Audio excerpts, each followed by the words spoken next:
Our next exposition takes us into the wilds. We've always made sense of the natural world through mythology and stories. We invented fictions for why the sun rose. We danced for rain and we spilt blood on farmed land. So in the landscape live monsters. And for the next session, we're going to start by climbing into the back seat of a limo. The smoke rings burst in our face, and we go on safari with Patti Podesta to meet the mythic beasts of American gods.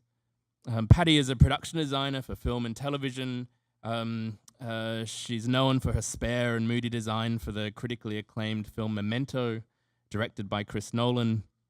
But recently, she's been designing the television adaptation of Neil Gaiman's American Gods. And that's what she's going to be talking about for the next 20 minutes. 2 years ago. All right. Thanks, Patti. So I've got to push buttons here. Oh, but not yet. No clips yet. No clips yet, but Yeah. I'm bringing you up on the screen. Okay. That's what I'm going to do. It's this. What we're looking for. Yep. We're playing. Is Patti on HDMI 1? That's it. Yes. Whatever that is. That is what we want. Hello, everybody. Thank you, Liam. It's a lovely event. Very happy to be here. And I was intrigued when Liam invited me particularly because to talk about American gods, it's an example of world building, because it's a project that resists all the opportunities that we usually admire about that idea, meaning suspension of disbelief, a consistent universe with no gaps or tears. American Gods is based on a rather important book by Neil Gaiman that is a tenet of postmodernism. Hi.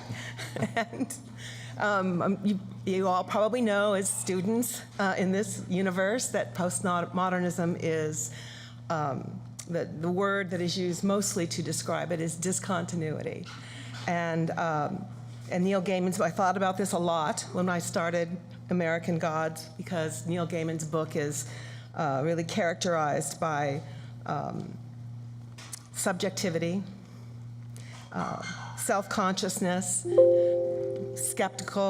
being skeptical, and self-critical all at the same time. There's no reliable narrator, and it unfolds in an episodic structure with no apparent through line. So this project presented itself as a kind of a rebus of many, many kinds of design. If you don't know, the storyline roughly is about the war between the old gods and the new gods. The old gods being those that came from mythology, none of which are the Roman and Greek gods, by the way. They're all African, Norse, and from other different parts of the world. And the new gods of tech.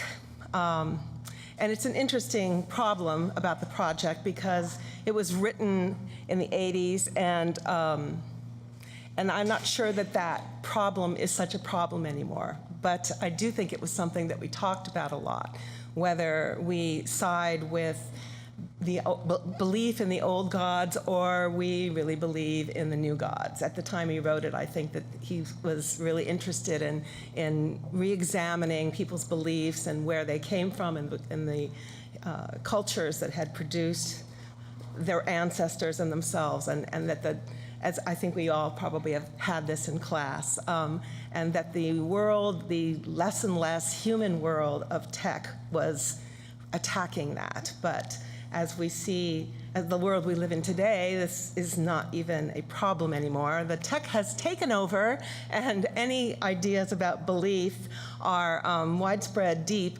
very complex, and at the same time, the project hit at the time when America was just becoming immersed in probably the worst time in history, I feel, and it's all about this question, about what you believe. So the project took a lot of different turns from the time that it started until the time that what you saw on the screen. I just wanted to know that there's a kind of, it changed a lot as we were shooting and in the editing room. The scope of the project includes a Viking ship, a slave ship, a telescoping limousine, an orchard of twisted bone trees, giant Egyptian doors that we built on a tiny piece of desert in Oklahoma, and a Chicago apartment for Russian gods, and a complete ice cream store, which we burnt down the minute we finished it. And this is in television, and the exasperating kind of new television that everybody talks about, where we want things that are, our expectations are greater than features a lot, and half the time. So it was quite a crazy project. I found in Gaiman's writing, I'm just going to read this little bit because it'll be easier, not descriptions of entire settings to work off of, but precise accounts of different atmospheres, atmospheric descriptions, and behaviors, and certain kinds of details. And these became sort of mooring points for me, like little intensifications, if you can imagine that, like a crocodile head bar stool, and the gestures that the main characters make over the course of their travels. And Bill Quist's apartment, she's the goddess of love, which is described as the color of liver in the book. But most of the rest of it was really left undescribed, and so it was particularly interesting. One of the other things about the project that was a challenge was that we shot it in Canada, a road movie about Americana shot in Canada. And this was particularly difficult. We were able to shoot 1 week in Oklahoma, and we tried to make the most of that. But it did provide some really difficult challenges, which I was going to actually address at the very end. I worked with director David Slade. I've worked with him a number of times. I think he's a genius. We did Hannibal together and about 6 other projects. I think he is a filmmaker who pushes the limits constantly, which is why I got into production design, to push the idea of filmmaking further and not make, romantic comedies. And David had an idea. He had read the book, and actually he was the first person on it.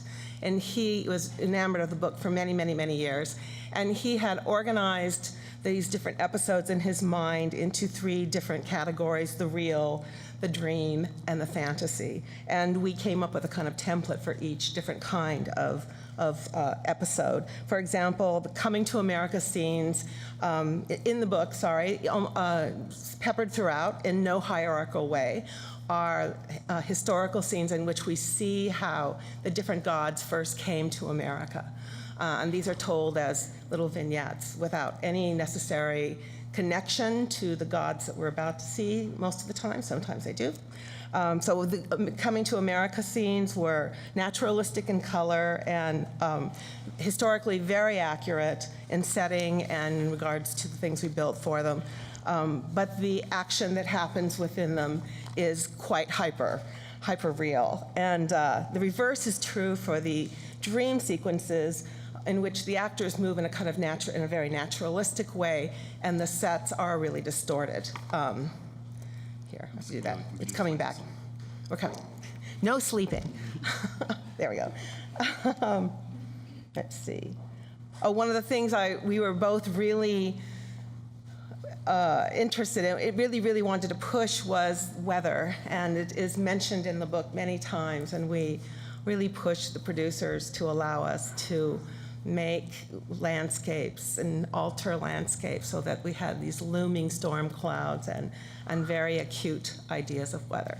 So I was going to show you some clips and some slides that describe these different kinds of orientations to the issue of fantasy, dream, and then the real. Okay, so the first being the Vikings. The show opens with the Vikings coming to the United States. And we did build a Viking ship and sailed it in Nova Scotia. It's completely based on drawings from a museum in Norway, and it worked very well. The scene is like I said, very. I don't know if any of you have seen it, but it's insanely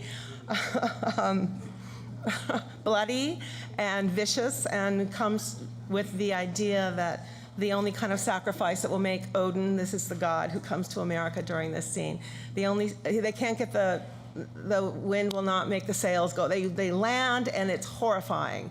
And this is the moment they step over the barrier, and the American Indians murder them. And then they realize what the barrier is. They try to go home right away, but in order to get the wind to blow, they have to kill each other, basically. It's very, very bloody and cartoon-like. I wasn't going to show you this, but... Was that all precise aim, or did the gods make the wind go out, make all that? That was precise aim. That was the American Indians and their blue arrows being right on. It opens with this. This is the opening of the show. Then it moves to a prison where Shadow has been incarcerated for a robbery many years earlier, and is about to get out of prison. He's one of the main characters, and talks to his wife. And you see, this is the prison. We actually shot at a functioning prison in Oklahoma, but we added the storm cloud because he speaks about the storm. This is the prison we built in lovely Toronto. And then you'll see in a minute, we rebuilt the prison cell on its side to get this one scene. So now we're going to show the first clip.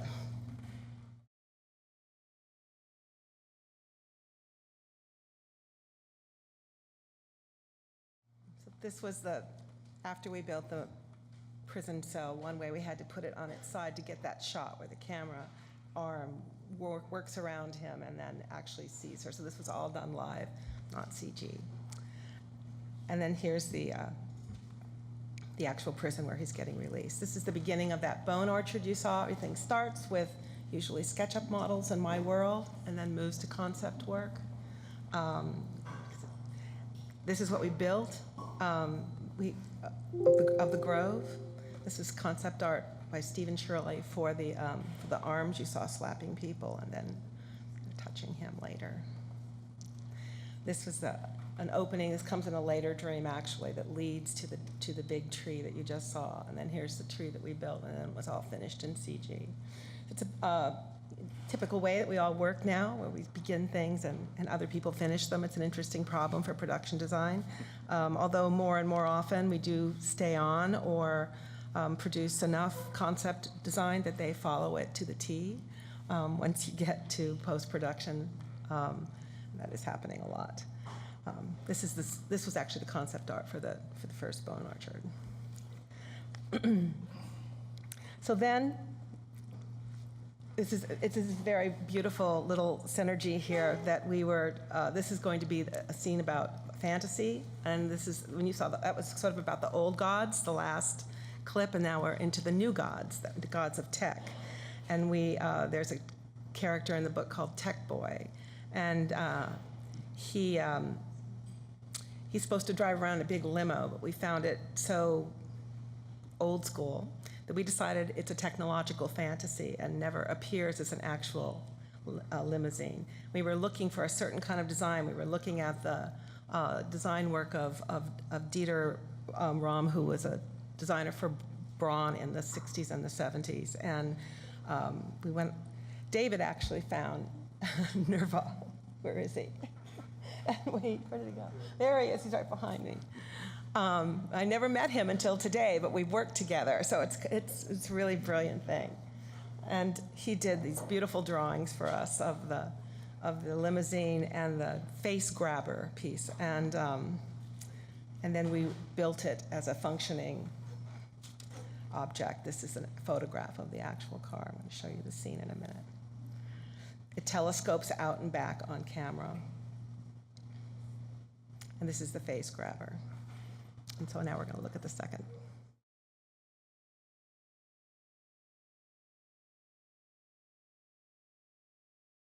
He sort of tells the story of the show there, Tech Boy.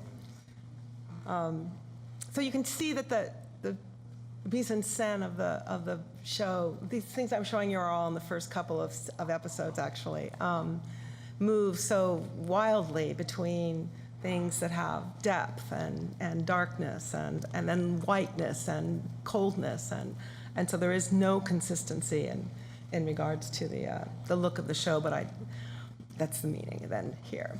And so on that note, as he moves across America, the first place he goes is a crocodile bar, which is a roadside attraction. This was part of my SketchUp model for it, and here's what it actually looks like in reality, the light up teeth.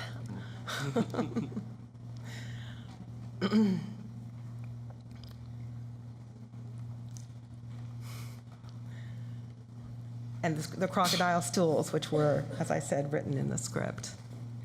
And then there's other parts that are called Somewhere in America that are neither past nor present and happening sometime in some sloppy, like yesterday. One of those is the storyline of Bilquis, who is the liver interior, and she is a woman who is a goddess and consumes women and men into her vagina to retain her beauty and power.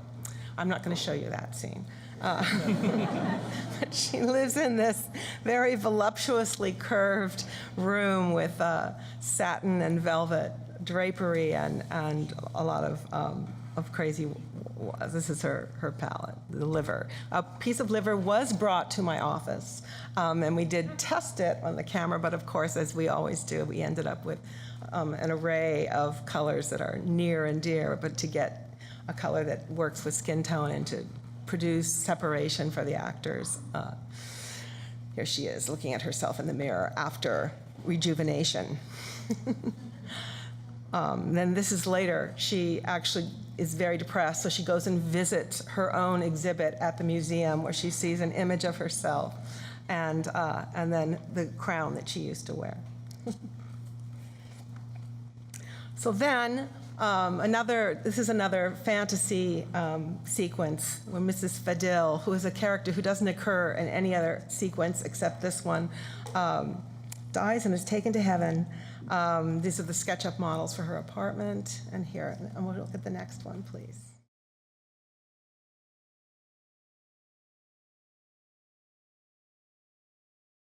So again, this set is a mixture of practical sets and all of it, and set extension and CG, and part of that is the idea of getting things to be physical, fleshy, and that was another one of our ideas, is to not have it be in Ursat's world, to actually be able to hopefully feel it, to smell it, to sense it, and then decide what you believe, what's reality, what's fantasy, what's a dream.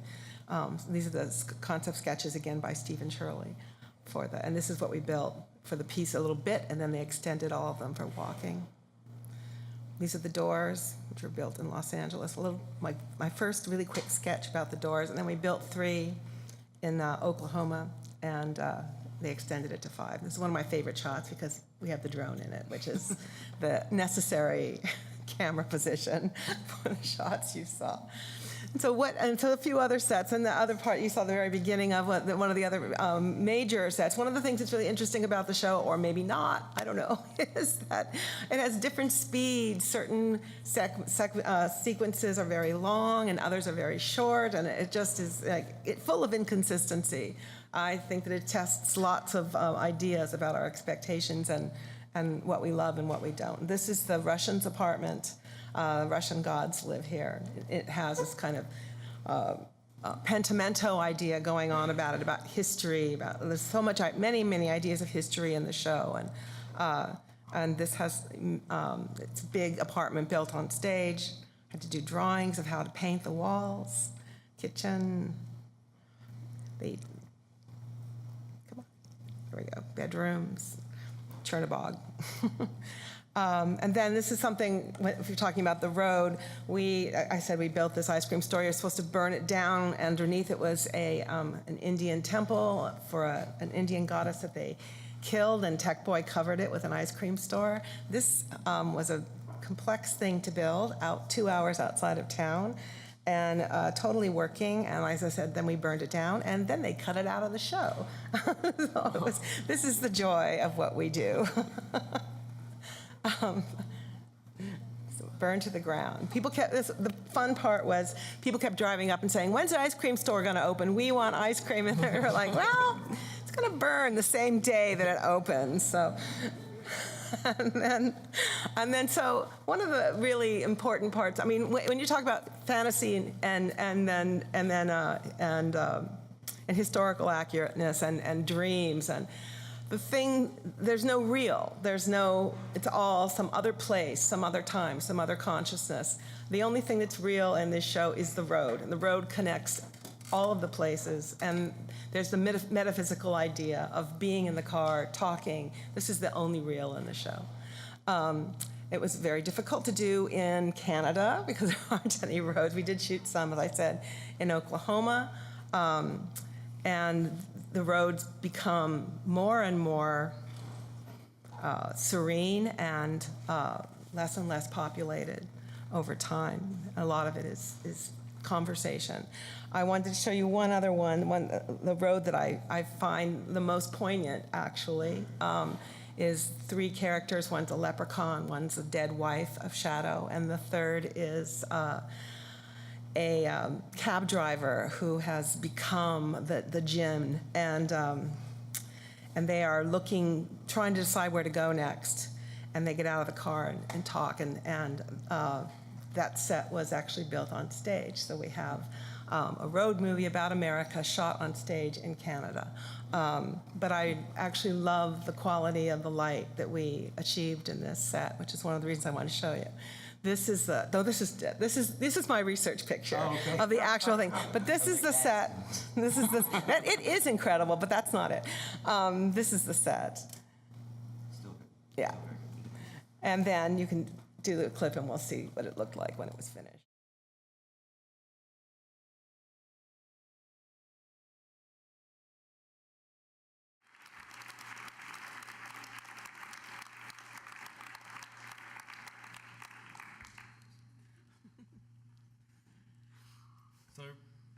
And now we gather up what's left of our belongings and we make a dash through the woods and head for the Canadian border.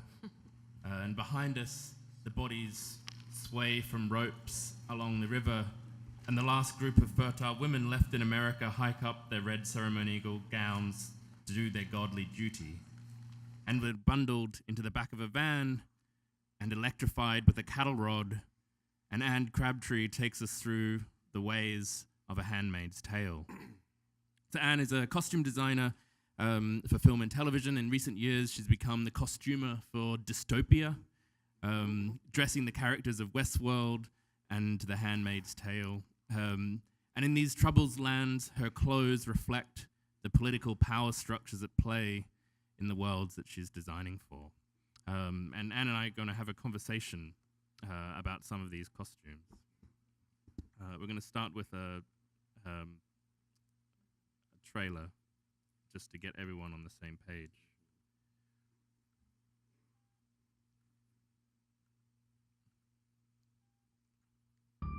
I was asleep before. That's how we let it happen. When they slaughtered Congress, we didn't wake up. When they blamed terrorists and suspended the Constitution, we didn't wake up then either. Now I'm awake. My name is Offred. I had another name. Ladies, I have to let you go. It's the law now. They needed to do it this way. All the bank accounts and the jobs all at the same time. You imagine the airports otherwise? Run, run, run! No, please don't take her. No! You girls will serve the leaders and their barren wives. You will bear children for them.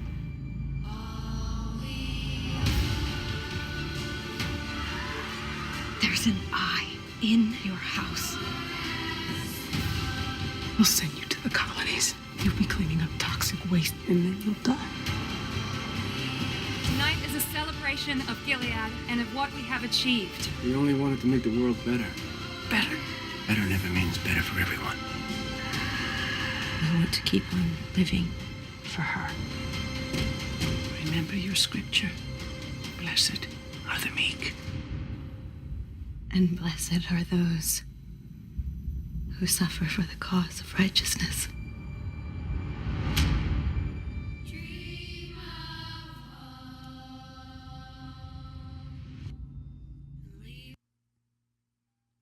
Anne, thanks so much for joining us. Do you want to give us a little introduction, I guess, to the work of The Handmaid's Tale and the extraordinary costumes? I will say that it's so hard for me to watch The Handmaid's Tale, which is a very odd thing to say.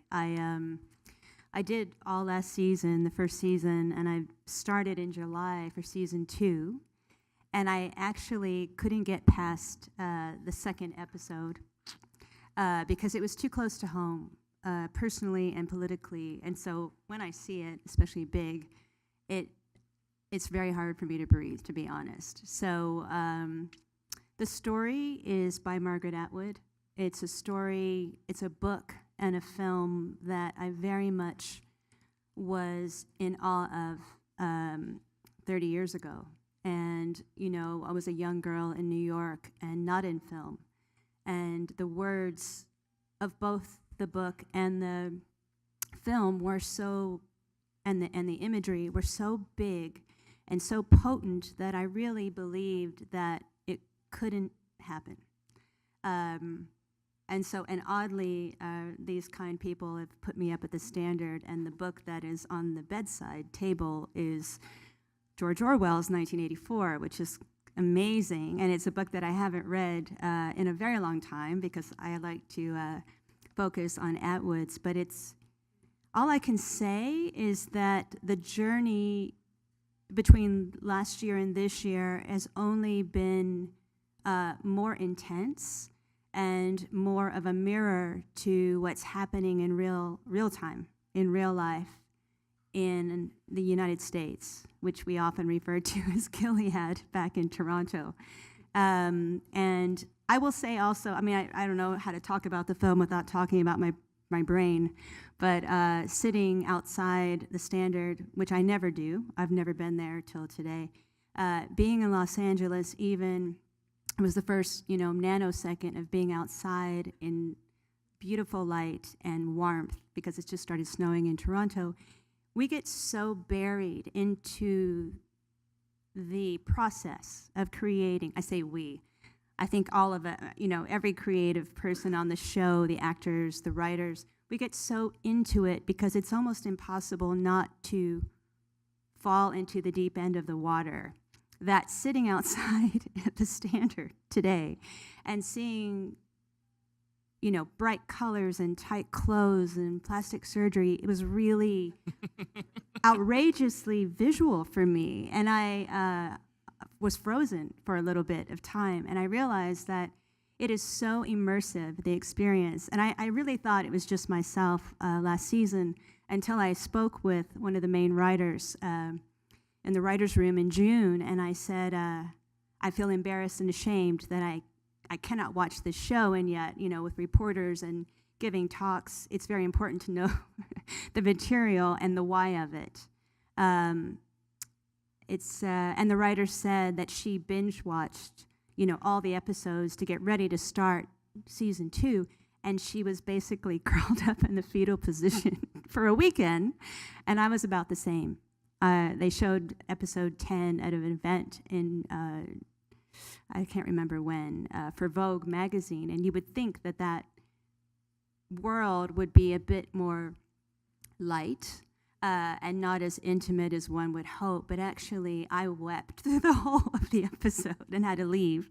And the audience was very, very intimate and warm and not fashionable at all. So it's an interesting thing. There's this dichotomy at all times taking place for myself, creatively, emotionally, psychologically. Yeah. Is that what you asked? I guess so, yeah.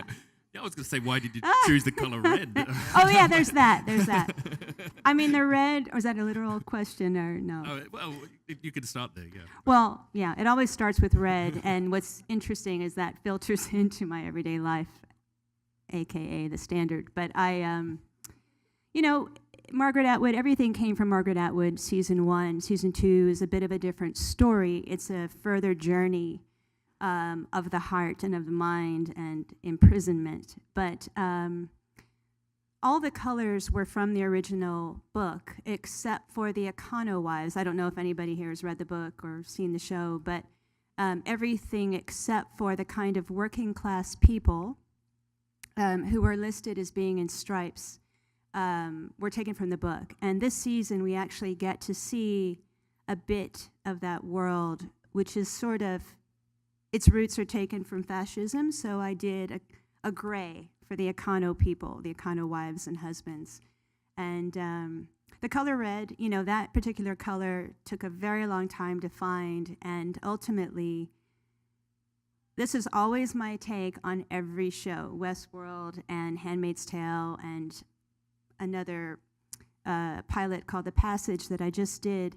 You're searching and searching for this answer that you think is not attainable. And always what I find is that if I just move towards nature, whether it's, you know, the bones of nature, the construct of nature, the colors in nature, generally speaking, only generally speaking, it works for everybody. And so that red was taken from leaves in a photograph, and that sort of weird blue that they're using in the show, that was actually a photograph of leaves against this blue sky, and it worked. So I did not dye this down. Ultimately, as you know probably, there's limited resources, quite limited, in Toronto for fabric and dyeing and such. It's a very well-used city, and therefore very limited in terms of support. And so I was very lucky in that I did not have to dye this fabric, but everything else was. So, yeah, I mean, I think, I should say also that we're going to be in conversation with both Anne and Jimmy. If you do want to put questions to them, please tweet at me or the hashtag #FearWonder, and I'll be monitoring. I'm not like checking my emails while we're talking. I am looking. So do put it through any questions that way, and I'll try and curate them a little bit. But I guess the reason why I was so desperate for you to join us tonight, Anne, was just because, I mean, we're going to see a whole range of production designers like Patti, like Victor and Navan earlier, and again this, in the next session, that are really come at this idea of world building through the creation of environments. But so much of the Handmaid's Tale is locked up in this microcosm that could be the outfit that they wear, you know, and the cow that blinkers them from everything else in the world, so they focus on their singular task. And it really is this icon of this place. And I guess I was interested in a costumer's take on this idea of world building and how that extraordinary universe, Margaret Atwood's, gets condensed down to that very singular moment. So yeah, so that's the big question, right? I think I was so bowled over by the words of Margaret Atwood and the film that came before. It's been a Broadway play, there's ballets, you know, there's a myriad of representation of this story. And in the end, my darling little sister in the front row lent me her copy that was well worn, and I devoured it. And then in the end, I had to throw it away because it was too daunting. It was too perfect in its story. This one too. And so when I met with Bruce Miller, the show's creator, he just said this today. He was like, make your talk about a reduction sauce. Don't go into the crazy details. But the crazy details are that we met face-to-face, saying hello, and then I sat on the couch for 2.5 hours with him and Warren Littlefield about how to take something so beloved by all of us. Bruce, you know, fell in love with the story in college and has sort of held it up as something he would like to do in the future, and I couldn't fuck that up, right? So our very long conversations were about what is fear, So wonder and fear, fear and wonder. What is fearful to us was that this story had such an impact on us 30 years ago, and yet we were entering into a dialogue with reality, with our new president, for us only, that mirrored the words, and yet we wanted to make sure that this was not a period show. We wanted, if you look at anything that's happened in the past, any war, any plague, any catastrophe, psychological or real or imagined, it's usually with eyes that say, oh yeah, that happened, and we bounce back, and that's been erased now in the world. In the future, we can harness it, we can control it.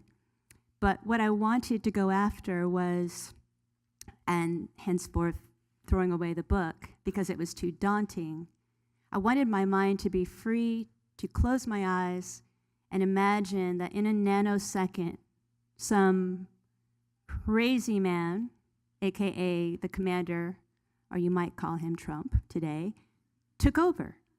And what does that look like in a world that is redesigned by an egotistical madman, whether it's fiction or real life? What it looked like to me, what I had to do, and why I went so cuckoo, is that I had to readjust my brain and realign my brain to not hate the commander, but try to understand him and try to understand that in any dystopia, there actually resides a fine line of a utopian idea of perfection. And you know what happens when you go after perfection, you fuck things up. And so, because it's ego. And I tried to come at the design sincerely as a man who was trying to control women of every, status, of every title that they had in Gilead. And it was really a mind game. I got really depressed. But through that, I did really good work because I believed it. And it's a difficult thing, I think, to enter into this marriage of a project that is fictional, but if you don't have an emotional response to what you are creating, if you don't dream about it in your dream state, if you don't believe that you are absolutely frightened that this could happen to your little sister or your mother, or name them, nameless faces, immigrants who go missing, then you don't do a good project, because it has to feel real, it has to feel current. And so that was the giant conversation we had. How, fear is now. That this could happen now was the big thing. Yeah, I mean, and we talked a little bit in the last panel about the relationship between these kind of speculative fictions and prediction, and the conversation really came to the point where a better way of describing these contexts is actually much more of an exaggerated present, right, or an extrapolation from the things that we see emerging. Yeah. And I wonder, in that context, certainly we can exaggerate or extrapolate these themes that we're talking about, whether it's the realities in this city of kind of the dominion of Weinstein, or whether it's kind of Trump and the backseat of the bus conversations. But I wonder also, is that process of exaggerating the present a part of your design methodology when you're starting to put these things together? I'm thinking about some of these costumes, and they certainly echo certain period pieces and dresses, sure, and yeah. Costumes that people have worn in the past. I will say that this one right now, Serena Joy on the left, is totally taken from my love of Blade Runner, no lie. But it also is incorporating something that happened to me as soon as I got to Toronto. That Serena Joy, there's a triplicate thing that happens in my design on only The Handmaid's Tale, and it's because there's 3 rows of pleats. You'll see it in the little girls in pink that were walking. You'll see it in the red center. Those little girls have 3 pleats. hidden. And that is just a personal thing, because anytime my brain is on fire, it's never happened during work until recently, but it happened while at a painting, script writing thing on a farm that I did, and I would always wake up at 3:33. And I used to be a painter, I still am, but hidden. And I would always work between 12 and 4 a.m. And so I kept waking up at 3:33, turned all the way around, bizarrely, in my bed. I'm from the South, and so some people might say, well, girl, that's just the Father, Son, and Holy Ghost. But I don't believe that. I believe that it's a very heightened moment of using your brain. And so I started just throwing that in, threes, because it is a religious society. We're not saying what kind of religion. I've totally lost my train of thought. What did you ask?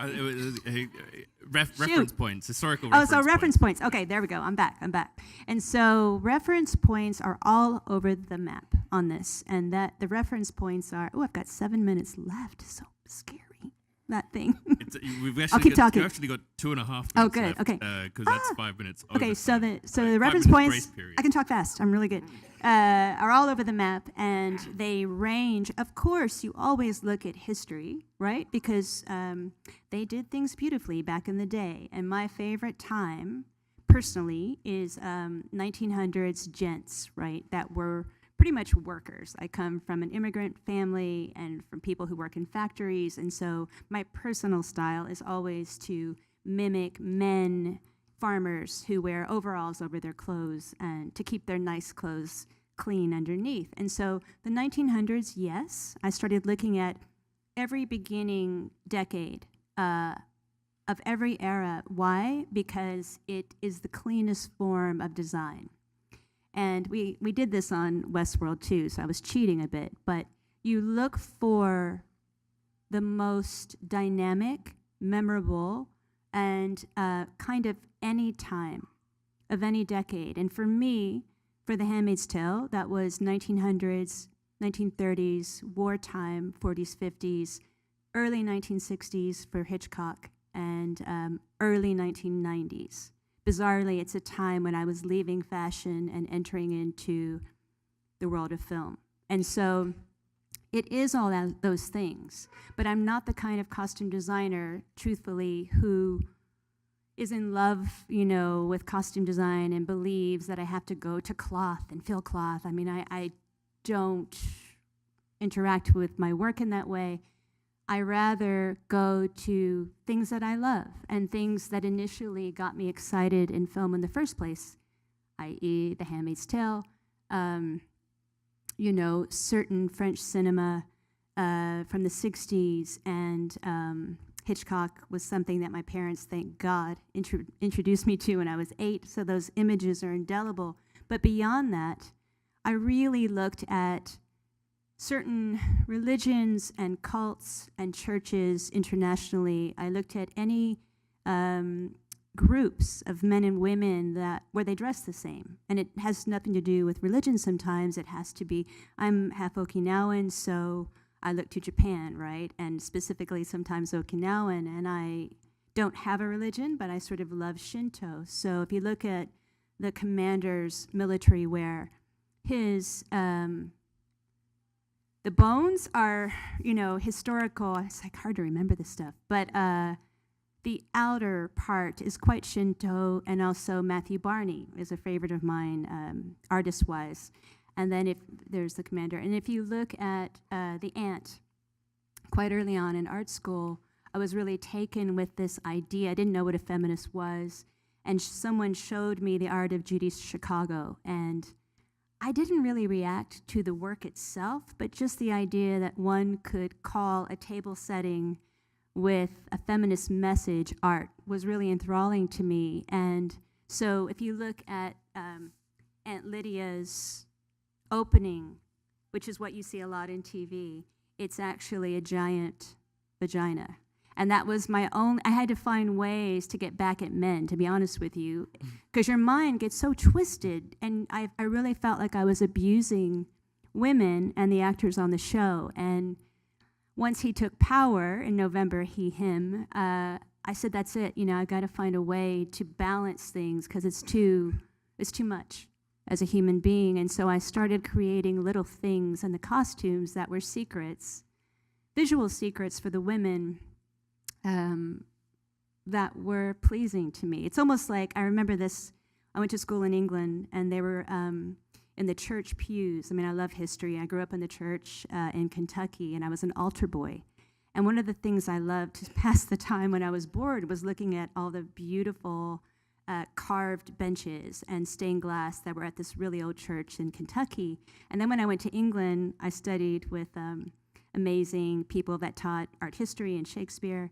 But this lady Wedgwood, who was this kooky woman who married a Wedgwood, told us to look underneath the church pews. And there were the work of Masons who were doing sort of hilarious, drunken churchgoers and things like that. And so I always feel like the way out is the opposite of the way in, which is to make fun of what you're doing. And so that's my only solace mentally, I guess, for all the hours that we put in. You got to make it worth your while. So instead of therapy, I choose humor. So Thanks so much, Anne. You're so welcome.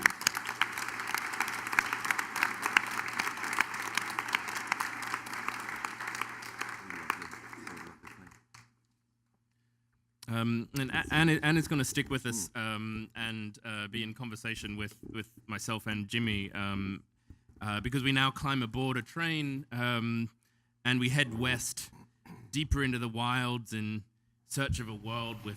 Oh, I didn't know there'd be clips. I didn't provide any clips. I thought it'd be clipless. I got clips, man. Wow. There's a YouTube video that says "I love William." Which I've downloaded. That's what we're going to be. We're going to be watching tonight. But we're gonna do. hold fire, Jimmy. We're gonna strap 6 students to our side and saddle up as we're gonna head on the tour into Westworld. And Jimmy has graciously joined us tonight. Jimmy is known for his roles in things like House of Cards. But of course, he most recently played William, a key character in HBO's Westworld. Thanks so much for joining us, Jimmy. And of course, Anne was also the costume designer on Westworld, so hopefully we'll bring Anne in for the conversation. That would be nice. As well. Would be nice. But you were going to start with a foray.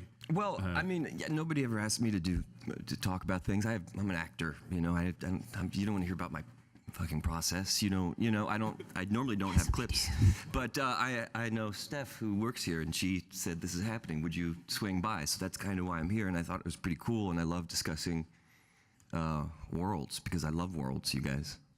I love them. I really do. I love our collective shared world. I love my own world. I love my own world. I love it. I love visiting other people's worlds. As I've gotten through life, I've gotten pretty okay with appreciating when a world smashes into me without warning and obliterates everything that once was. I'm starting to figure out what that's about. But like I think a lot of people here, like I got into the storytelling industry very, very late. I never met a professional actor till I think was 22 or so, but as long as I can remember, imagination was my best friend, absolutely. And it's kind of it's our first entertainment, is that Cinerama Dome in the inside of our cranium that just, who we can't even retain it, but we know it was so good. Look at the faces of the people that are that age with their closed eyes laughing about what they're creating. And then life happens, and then you live life. And I think that the civilization we've all kind of agreed works the best happens to just bum out the imagination. There's almost not enough time. You can't do it. And I don't know. I feel like artists of every form offer us these little glimpses that we can use with our own imagination to see these other worlds. This lady, Mary Shelley, was telling me this story about this world she went to, and it's terrifying, and I believe it 100% as she's describing it to me.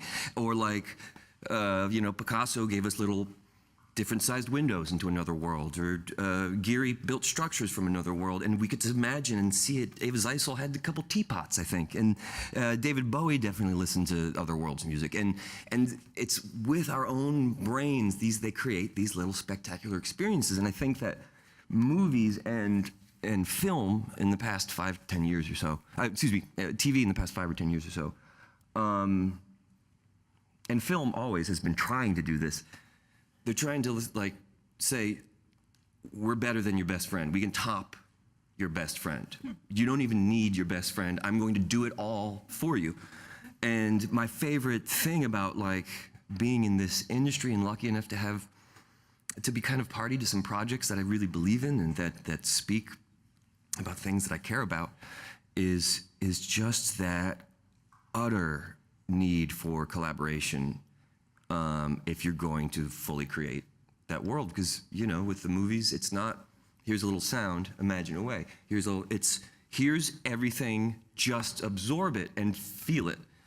And I just think it's so thrilling to be able to work with people like this, and everybody gets to add their voice, and the result, if done artfully and with collaboration and care, can be not just visiting another world, but you're there.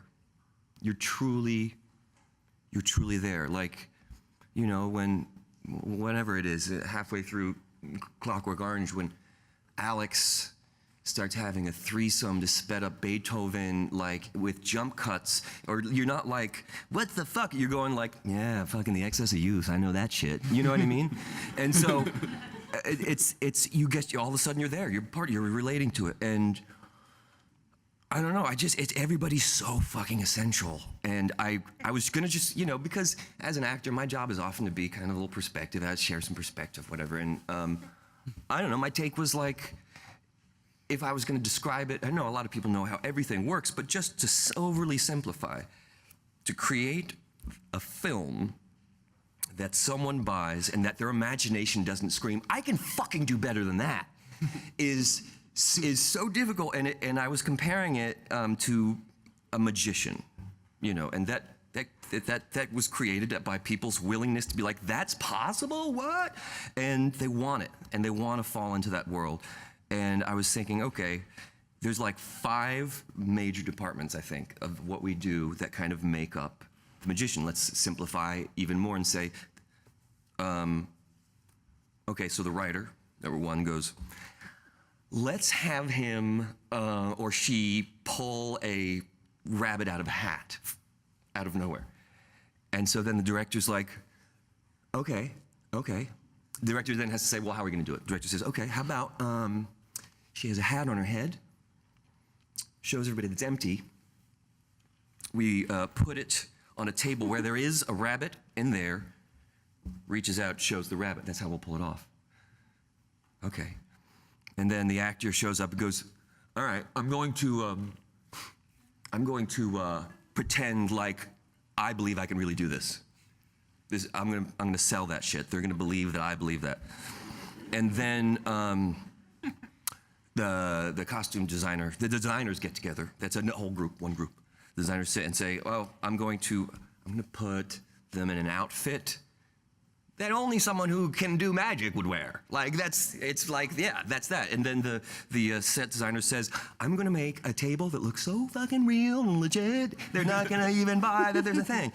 And so then finally we get the editor, and the editor gets to say, I'm gonna make that trick look flawless. I'm gonna be the precision. I'll be the precision to make sure all of you guys' shit hinges together.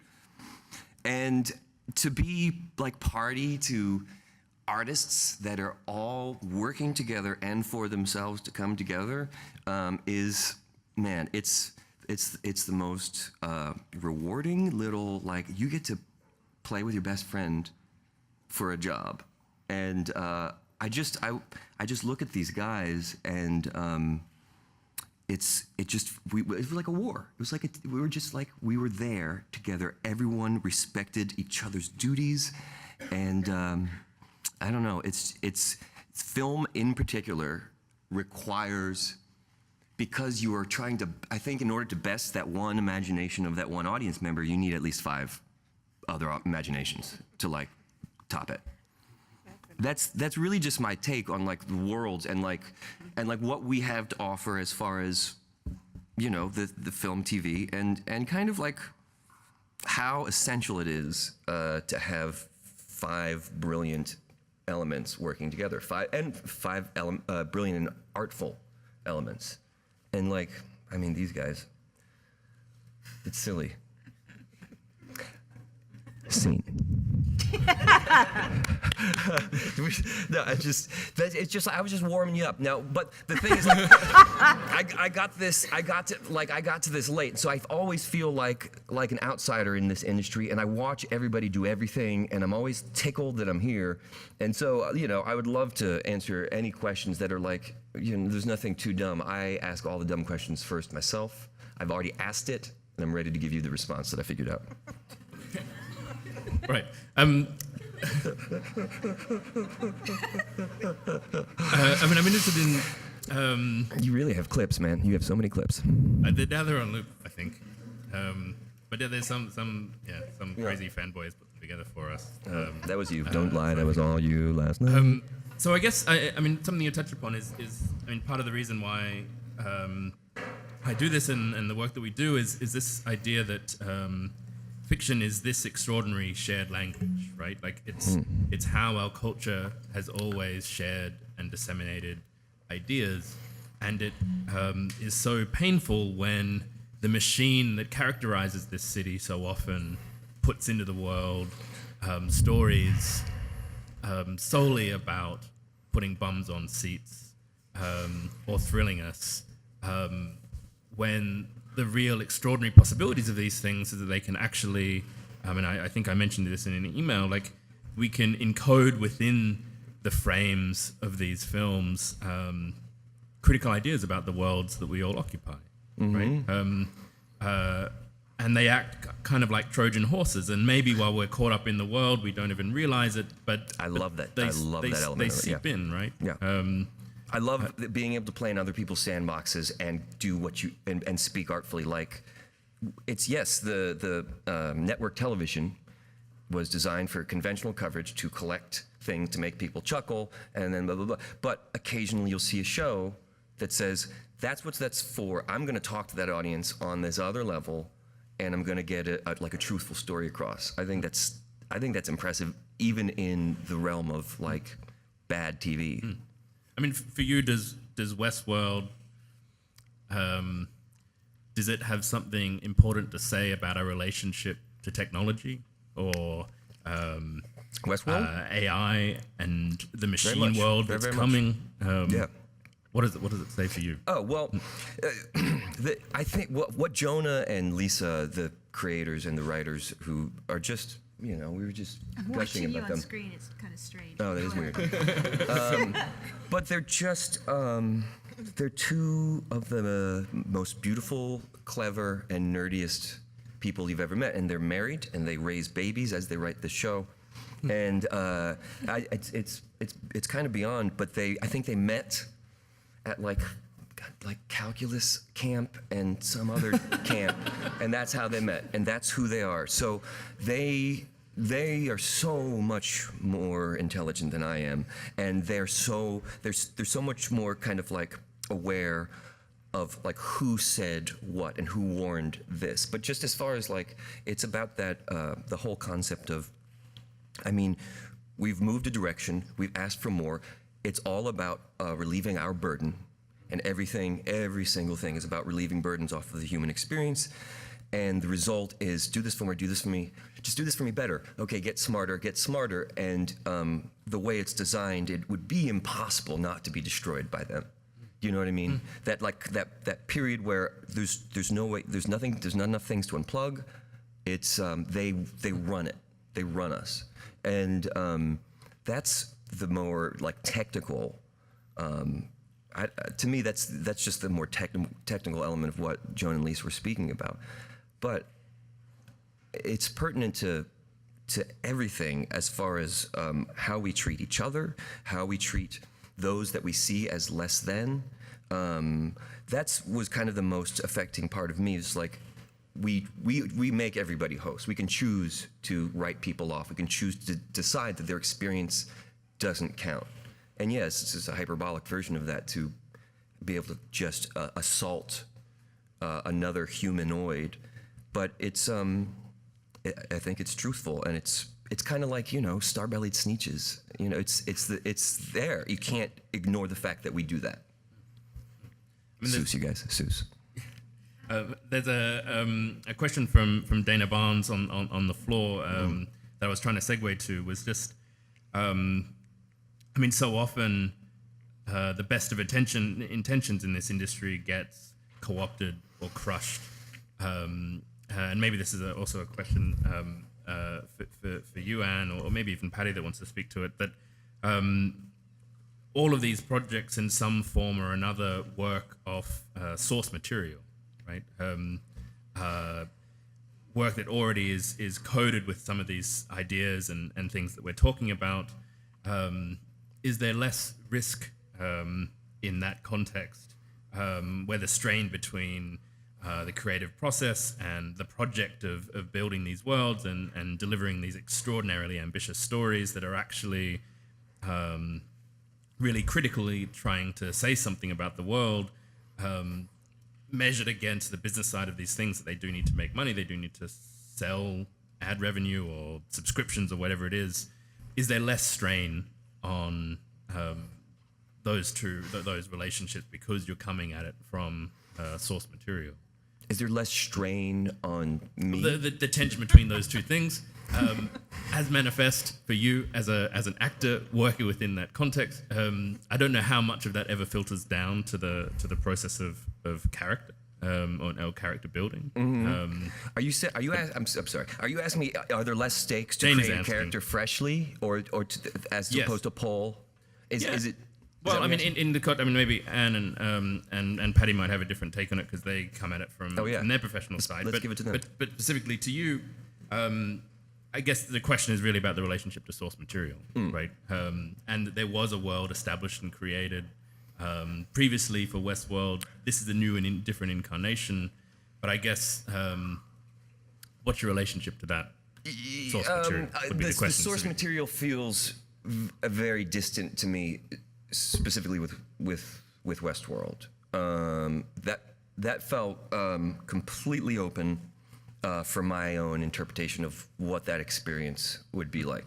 But right now I'm working on a show called Unsolved that's about the investigation of the murders of Biggie and Tupac, and I'm playing Russell Poole, who's a detective that was very, very here and very, very present and left a big mark. And that's, you do feel like that's, you respect and you owe that and you want to make it truthful. And then you also understand it's your job as an artist to make it artful.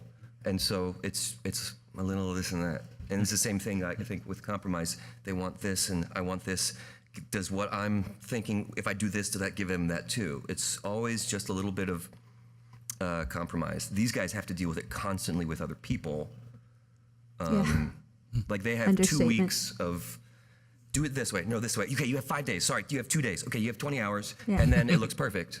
And my thing is not that. I would like to speak on that because I'm 53. I've done this for, I think, 28 years now. I can't count. And I will say that in the last 10 years, it has felt to me at my age as a medium that begs for repetition. And so my kind of quiet,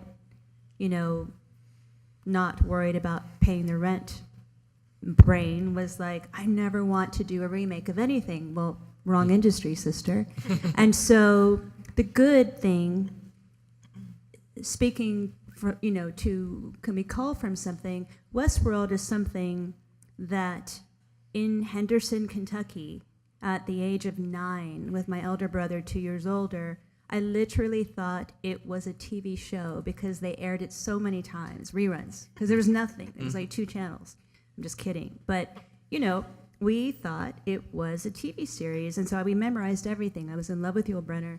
Same thing, obviously, with Handmaid's Tale. So those were, You know, it was just that thing, like, do I really want to do a remake of something? Will I be able to do it well? There's that question. Is there something to cull from? Maybe, but that was made in 1970, was it 9? I can't count, clearly. That's not my specialty. 70, yeah. And so my 9-year-old brain had memorized it. But my, whatever it was, 50-year-old brain said, I don't want to do that again because it looks so specific to the 70s. Same thing with Handmaid's Tale. And then what really made me do Westworld was 2 things. The first thing was seeing, you know, I bought the movie, I watched it again, and I was like, I don't want to do that. The thing that got me to do it was this very short thing at the end of the film where they were interviewing Michael Crichton, the brains behind the original story, and he was such a futurist. Talk about futurist. He was so incredible as a brain. And virus hadn't existed. Computer virus was not a thing when you conceived it. I believe that, you know, he passed away from cancer, and he directed that film without ever having directed before, but he was so smart and so forward-thinking that that's the guy whose story I wanted to tell. That, and also the thing that connects Westworld and Handmaid's Tale, the 2 things are always go for the human element in a world that feels either A, consumed by AI, which I don't relate to. I'm horrible with electronics, and I'll break everything that, you know, I don't even know what that is over there. And go for the human element, and you will have a story about the future, because looking into Orwell this afternoon, it's about humans and humanism and human beings having fleeting moments, less words, less human contact. I'm petrified. My godson's in the front row. I'm petrified for him that we'll stop talking. You know, we're already spelling things with initials and letters, and I always tell people, I don't speak that. I speak in full sentences. And so the first thing is that, you know, how do you tell your version of a brilliant idea? And the second thing is always fear. If I'm afraid to do something, I was afraid to come here tonight when you said fucking NASA and Google. I was like, count me out. But also, if the story is huge and I feel like I will not be able to do it, I must do it, because why do we have the impetus to create if we've already created that before? I've certainly done my share of network shows and cop and lawyer stories, and you know, you get really frustrated because you kind of know, close your eyes, okay, he's probably wearing a dark suit, and maybe there's a pinstripe if you're really lucky, and maybe the DP cares, maybe not. I'm a costume designer, I'm not a costumer, and I really take credence for that, and I'm really trying to be the Norma Ray of bringing attention and respect back to this craft. Do I want to do this for the rest of my life? No. But I do want to make a statement and have Hollywood understand that what we do is not a t-shirt and jeans. And what we do is not relegated to, you're my brother, so this is not towards you, but toward the star and what the star wants. What we want is to be the architects of costume and the architects of the story, as much as the DP, as much as the director, as much as the production designer. Yeah. So that's my answer in a short form. Thanks, Anne. I want to finish this because you know, both of you are here on the table. I wanted to talk a bit about William and your character, and the way that, in some form, like we were talking about with Handmaid's Tale, that the construction of that character, from the clothes that he wears to gesture to mannerism and language, might somehow either embody, you know, a world at the scale of the body, or at least be somehow influenced, shaped, and constructed by that world. And I wonder if you, Jimmy, could talk a little bit about the formation of your character in that context, and maybe Anne, you can talk about the costume and the construction of character from that perspective. Well, I mean, Anne, I think Anne was one of the first designers I met, and we just instantly started hugging, and she was so excited, and I think she told me that William's going to be a little bit of her softer look, a little more comfy, and do you guys spell stuff? No, it's fine. Keep going. But to me, William was kind of like actors are sharing perspective often and helping you kind of frame what you're supposed to be kind of feeling or paying attention to, what you should be relating to. And I thought William was just an extreme version of that. He seemed like almost, the conduit to this experience for most of us. He's not. He's very. He's empathetic. He's worked hard. He's experienced a lot of what most of us experience, and then he's offered this heightened experience, and it was about like playing the truth of what would that mean to me? What would I be willing to do for the sake of fun? And I thought my job was to present William as truthfully as I could, to provide an experience both for William but for the audience to easily enter such kind of a chaotic story, When we met, it was on the beautiful ranch that most of Westworld, at least season 1, was shot at. And I remember that there were so many layers of secrets and secret knowledge and secret information that could not be shared. There were three people in the room, and it was all verbally given to us, this knowledge by Lisa Joy, and we were not allowed to share it, and we couldn't write it down or even on notes or computers because then it could be shared. And so I am a person with very bad short-term memory loss. And I thought, my God, I could really screw this up royally. But I did know the story that, I don't know if you guys, I don't want to ruin it for you, but that William and the Man in Black, Ed Harris, are connected. And it was actually really difficult. I am from the South Midwest. I always tell the truth. I share too much.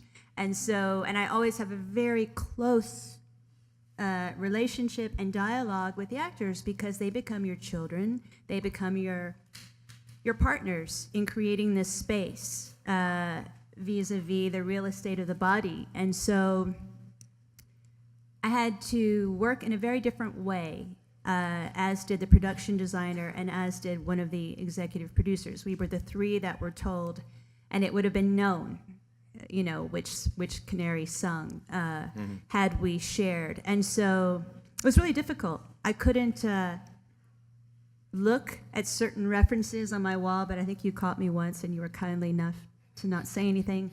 And I'm looking at these images and being reminded of so many conversations with Jimmy saying, "What the fuck, man?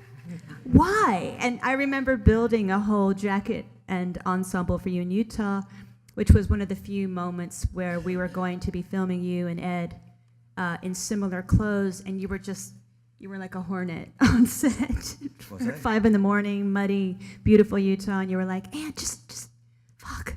Why are we doing this?" Because when you change things for an actor, it's really throws them. Wait, what was it? Was that moment that you were upset because I was showing you a costume and I said, "You cannot ask me any questions," but I've made this overnight. Right. And I was like, why? I didn't know why. You were mad as hell. That, and I was like, you were mean actually. But why would they all of a sudden have William have all these angles? Don't let the good guy thing fool you.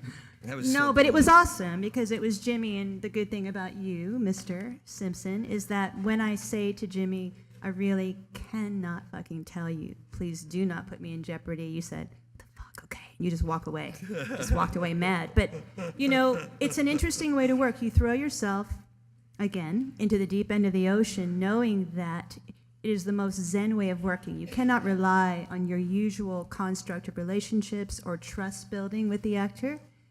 And you can't even give clues in the design process, even visually, to the audience watching. It was really a new way of working. And I just want to say that you mentioned this whole magician thing was really uncanny because we're quite connected, obviously, in other lifetimes. Because I said to Liam, like, what's everybody else doing? I don't know how to do this. And I as a joke, said, I'm going to do a magic show. And then look at that. Yeah. We did. We did it together on Westworld. There you go. Cuckoo. Okay. There's the red light is going to keep me awake in my dreams tonight. Thanks so much, Jimmy and